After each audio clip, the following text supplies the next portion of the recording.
తెలంగాణ ప్రజలందరూ నేను చెప్పే సమాచారం ఏంటండి. నేను 2014లో మా డాడీ ఓల్డ్ ఏజ్ పింఛన్కి తిరుమలగిరి మండల ఆఫీస్లో అప్లై చేసినాను.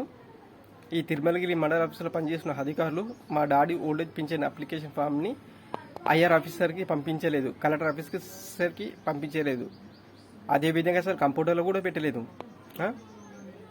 10 రోజుల తర్వాత వచ్చే నెల తర్వాత అంటే నేను 10 రోజుల తర్వాత అటు వచ్చే నెల తర్వాత అట్లా నెలల తరబడి తిరుగుతూ ఉన్నాను.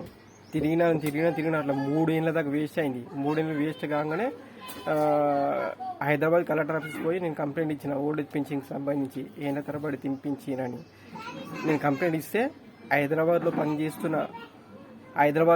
కలెక్టర్ ఆఫీస్లో పనిచేస్తున్న అధికారులు కంప్లైంట్ తీసుకురు కానీ ఎటువంటి చర్యలు తీసుకోలేదు. నన్ను అదే విధంగా ఇంకా 2 ఏళ్ళు దింపించారు. ప్రతి నెల తిరుగుతూనే ఉన్నాను. తిరిగినాను.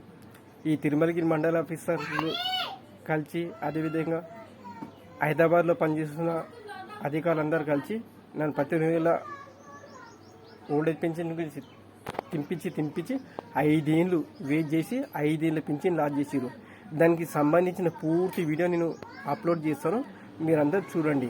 దళిత ప్రజలు, గిరిజన ప్రజలు, ఆదివాసీ ప్రజలు, తెలంగాణ ప్రజలందరూ ఈ విషయం గురించి తెలుసుకొని చూడండి. ఈ వీడియో చూడండి, తెలుసుకోండి విషయం.